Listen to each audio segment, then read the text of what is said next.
Age-old topic. Does engine break-in matter? Is there such a thing? Do some engines have an engine break-in that's quicker, or are some engines ready to go? Well, I've actually spoken to Ram about this topic, and there actually is an engine break-in. I'm gonna just show you guys my experience. I'm gonna take you guys along a road trip over the next 1,000 miles and show you guys how's this RHO doing now that we're getting close to 10,000 miles, a few oil changes with fuel economy, and plus I'm going to show you an issue we've been dealing with since day one with a vibration issue. And then lastly, I'm going to show you guys an oil analysis of the most recent oil change in our RHO and let you guys tell me, is this engine broken in? Let's get into this. You can clearly see she's broken in now, man. Got mud everywhere. It's had a hard last few days. We're gonna use this thing, it's a truck, right? All right, let's reset our tripometer here. You can see we already had 86 miles on the trip. We're gonna reset this and let's see what we get over this almost 1,000-mile loop. I'm not sure if you guys are gonna be able to see, but take a look at the steering wheel. We're getting a shimmy going down the road, and we noticed this through this 800,000-mile journey. You can see my finger shaking right there. We've had these tires and issues addressed. You can see even my pant leg shaking here. We've noticed this issue, and I've taken it to. I've been focused on the local tire shop to see if they can fix this, because it has been kind of a bit of a challenge. Look at my leg shaking there, just going down the road. All the electronics work correctly. Hands-free driving was working correctly, but you would feel this going down the road, this shake through the steering wheel, through the seat, through the sides of the door. We saw it in the second row. I'm going to get it into the dealer. Look, you can see my finger shaking right there. I've got it at the dealership here now, and we'll see what happens and see if this is a tire issue. I'm hoping it's not like something else with a drive shaft or something silly like that. But you can see going down the road, we're getting 18 miles per gallon, 19.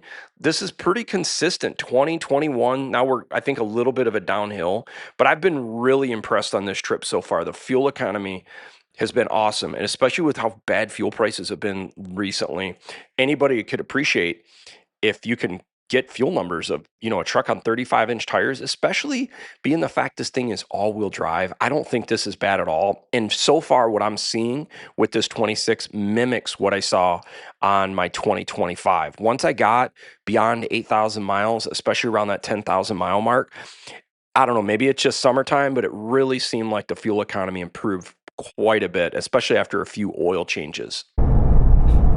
All right, guys, so that's pretty impressive. First fuel tank I've ever gotten the trip to say over 17 miles per gallon. We filled this thing up with 93 octane. We've got a long hike ahead of us right now. We'll see what this thing gets for this next tank. It's a good looking truck right there, guys. Raptor R in Avalanche Gray. He's even got his flags in the right spot. Makes me wonder if that's my old one. I still love the Raptor R, such a sweet truck. About 16 miles per gallon with this tank. Not too bad at all, actually.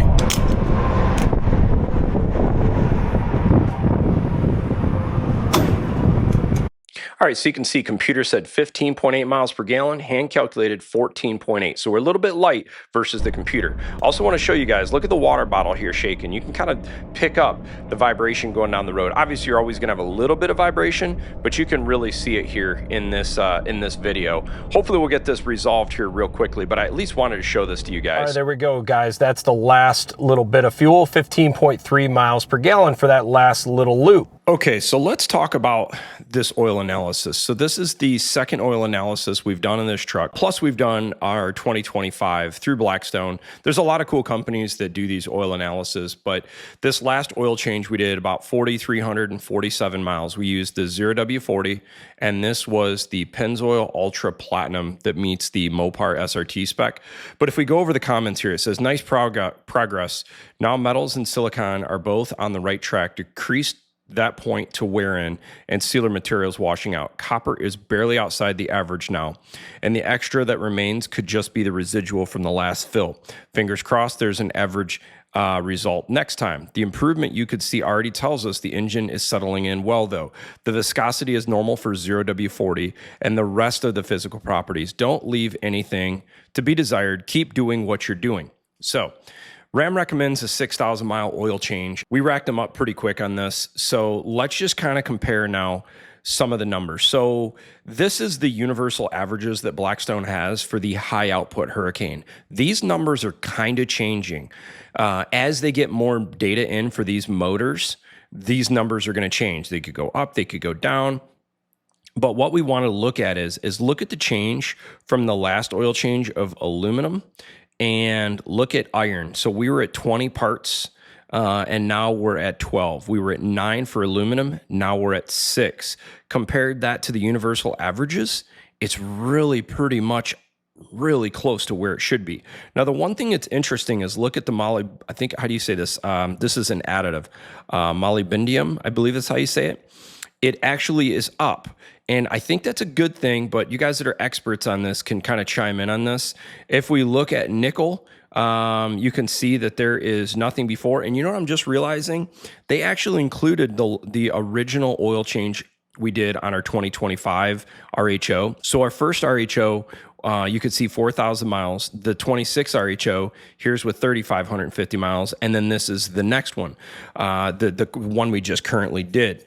Now, when we look at the numbers here, you can kind of see the sodium is down.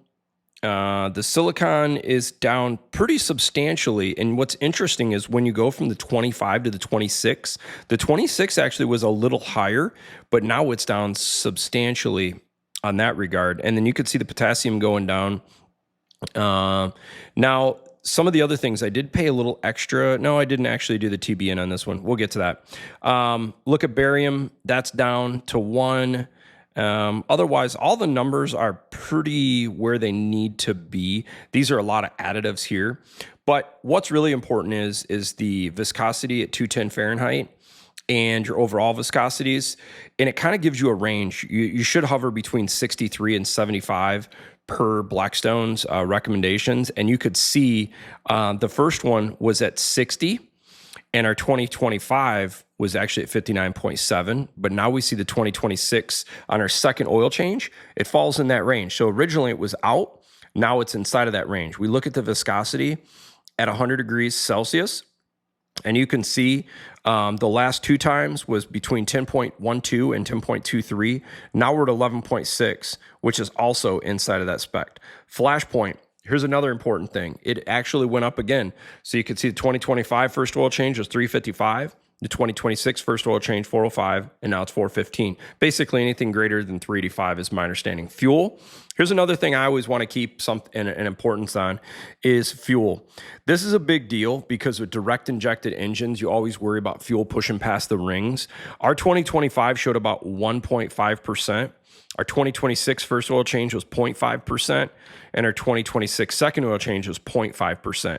Basically, according to this, it's saying anything under 2% would be what their recommendation is. And we can see it's consistent. So this tells me the fuel system calibration injectors are very consistent on this 2026 from the last oil change to this.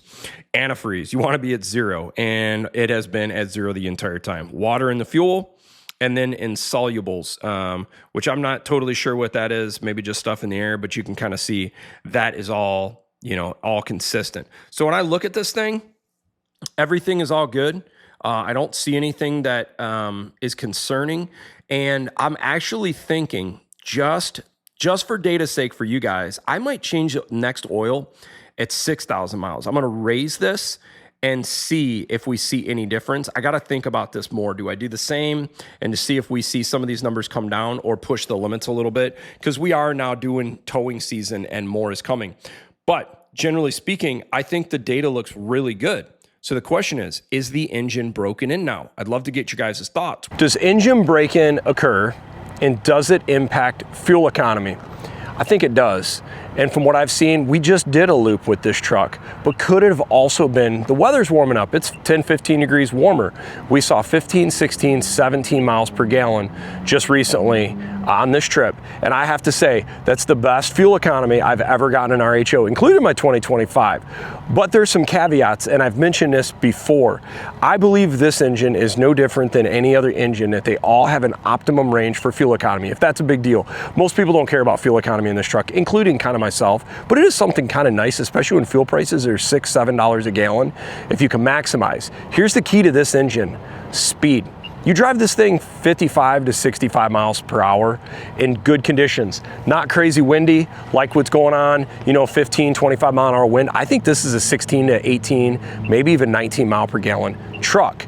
If you're gonna drive 75 to 80 on the highway, and maybe you don't run the right fuel and you got a little wind, yeah, it's gonna probably be a 13, 14 mile per gallon truck.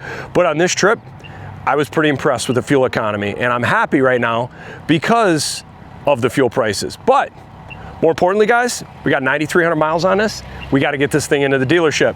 We've got this vibration issue. We've talked about this. I got to get this thing in and get this fixed. We just did, 800 miles, and I was having a shimmy in the steering wheel. I could feel it in the seat. We've noticed this since new. I've been trying to go to some different tire shops locally because it's just been easier than getting into the dealership and them having it for days. I could go to Discount Tire. They did road force balance a few times. I'm pretty sure I've got a tire issue here. I don't think it's a big deal. But 9,300 miles in the RHO, I'm pretty impressed so far. This is a great truck. Love this thing, but let's get this vibration issue fixed, and I'll keep you guys updated to show you what the actual issue is once we get it resolved. Hope you enjoy the video. Thanks for watching.